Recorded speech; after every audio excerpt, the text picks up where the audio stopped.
저 알겠어요. 오늘의 운세 보면 되는군요.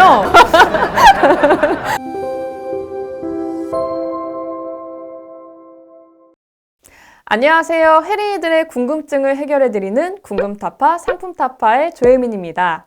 첫 시간에는 우리가 가장 좋아하는 음식 재료이자 좋은 투자 상품인 옥수수 선물의 기초자산에 대해서 알아봤는데요. 오늘은 김광래 선임연구원님과 함께 옥수수의 수급 상황에 대해서 한번 알아보도록 하겠습니다. 안녕하세요. 네, 안녕하세요. 네, 지난 시간부터 옥수수 선물에 대해서 이야기 나눠보고 있는데요. 옥수수 어디서 많이 재배가 되나요? 예, 옥수수가 가장 많이 재배되는 곳은 미국이고요. 그 다음이 중국, 브라질, 아르헨티나 이런 순입니다. 이번에도 역시나 중국이 있는데 그래도 미국이 압도적으로 많은 옥수수 생산량을 가지고 있는 국가이군요. 네. 근데 제가 영화 보니까 보통 이제 추격전 같은 거 벌일 때 옥수수밭 나오잖아요. 근데 그렇게 옥수수밭 갔다가 이렇게 길 잃어버리거나 아니면 진짜 실종 신고 같은 것도 실제로 미국에서 많이 나오고 있다고 하는데 실제로 그렇게 넓은가요? 일단 그 미국 자체가 아시다시피 땅덩어리가 크다 보니까 단위 자체가 다릅니다. 이 재배 면적을 얘기할 때 보통 평 단위로 얘기를 하잖아요. 미국은 에이커 단위로 이야기를 합니다. 보통 1에이커가 한 1200평 정도가 되거든요. 그러니까 아예 규모 자체가 다르고요. 미국은 재배를 할 때 단순히 우리나라처럼 뭐 트랙터를 가지고 뭐 이렇게 하는 수준이 아니라 거의 자동화되어 있는 대규모 그런 단위로 진행을 하기 때문에 그 면적 규모 자체가 정말 상상을 초월합니다. 그러니까 어떤 주에서는 그러니까 옥수수 관련된 재배 면적 자체가 그냥 우리나라보다 훨씬 더 큰 그런 곳도 있습니다. 그러니까 그 정도로 좀 크다고 보시면 될 것 같고요. 1년에도 몇 차례 그 가장 옥수수 재배를 많이 하는 일리노이주 같은 경우는 1년에도 한 두세 차례 정도는 그 옥수수 밭에서 그 조난자를 실제로 이렇게 구출하는 그 작업을 진행을 하기도 좀 하는 걸로 알고 있습니다. 이게 옥수수 면적 단위가 에이커 하는데 진짜 에이 크다 해서 정말 에이커인가요? 네. 너무 아재스러운 개그였죠. 괜찮습니다. 네. 다음 질문으로 한번 넘어가도록 하겠습니다. 그러면 이번에는 옥수수 수입국은 어떤 국가가 가장 옥수수를 많이 수입하나요? 옥수수를 가장 많이 수입하는 국가는 일본입니다. 일본이 가장 많고 그 뒤로는 뭐 멕시코, 한국, 스페인 순인데요. 이게 약간 다른 특징이 있는데 일본이랑 한국 같은 경우는 수입한 옥수수 대부분을 사료로 사용을 하는 반면에 2위인 멕시코국과 그리고 4위인 스페인국 같은 경우는 기본적으로 식용으로 사용을 한다. 이렇게 좀 차이가 있다라고 보시면 좋을 것 같습니다.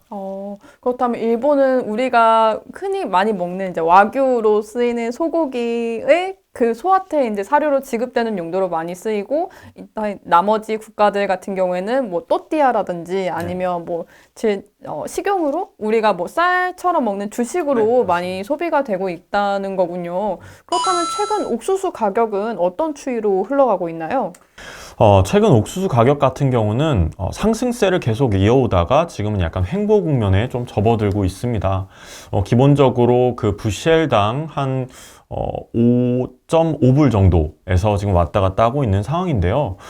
작년 초부터 지금까지 이렇게 강한 상승세를 이어온 배경에는 물론 매크로적인 측면에서는 기본적으로 뭐 연준의 그 금리 인하 그리고 그러니까 저금리 기조가 유지되는 가운데 주요국들의 유동성이 대규모로 공급을 되면서 전반적인 원자재 시장 자체에 좀 이제 가격이 펌핑됐던 것이 하나가 있고요. 그 외에도 라니냐 현상 그리고 엘니뇨 현상 때문에 여름에는 엄청나게 덥고 그리고 겨울에는 엄청나게 추운 이런 상황이 반복이 되면서 이제 경작을 하는 와중에 수율이 급격하게 감소하는 그런 요건들이 좀 가격 상승 요인으로 좀 작용을 했다. 좀 이렇게 보시면 좋을 것 같습니다. 그렇다면 뭐 엘니뇨나 라니냐 맞나요? 네, 발음이 너무 어렵습니다. 네, 이런 현상들 때문에 사실 저도 야간 근무하면서 엥 하고 울려서 살펴보면 이제 위험도 뜨신 고객분들이 대체적으로 많은 고객분들께서 옥수수 상품 가지고 있으시더라고요. 이렇게 이제 장중에도 옥수수 상품은 이제 가격 변동성이 상당히 심한 상품 중 하나이기는 한데요. 옥수수가 그러면 이런 날씨 요인 때문에 이렇게 가격 변동성이 심한 건가요? 네, 일단 최근 들어서 특히 더 심하다라고 보시면 될 것 같습니다. 원래 기본적으로 그 농작물 자체가 날씨의 영향을 되게 많이 받거든요.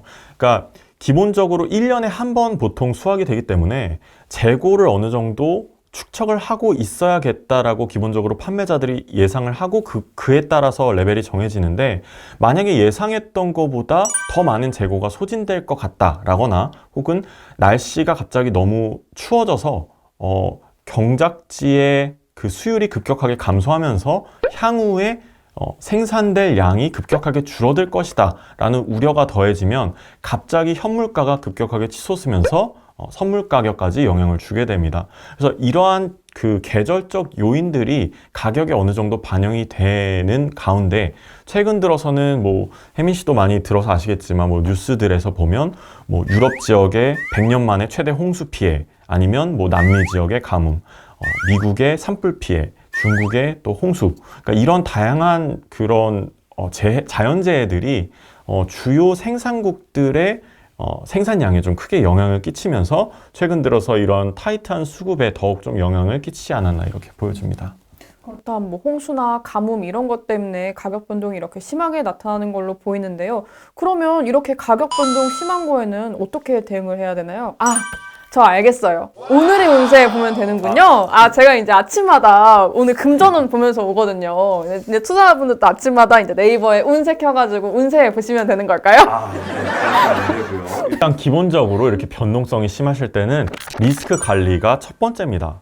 물론 그 투자 수익률도 중요하지만 이렇게 변동성이 심한 장에서는 특히 레버리지 관리를 안정적으로 운영하시면서 어느 정도 가격 변동에 대한 버퍼를 주시는 게 좀 안정적이고 장기적인 관점에서는 좀 더 좋은 수익률을 낼 수 있는데 도움이 되지 않을까 이렇게 생각이 됩니다. 네, 투자자분들 잘 들으셨죠? 오늘의 운세 믿지 마시고 거시적인 관점에서 시장을 바라보시고 신중하게 투자하시기 바랍니다. 네, 오늘은 옥수수 선물의 수급에 대해서 김광래 선임연구원님과 함께 이야기 나눠봤는데요. 옥수수 선물의 수급 상황 그리고 가격 변동 요인에 대해서 알아볼 수 있는 시간이었습니다.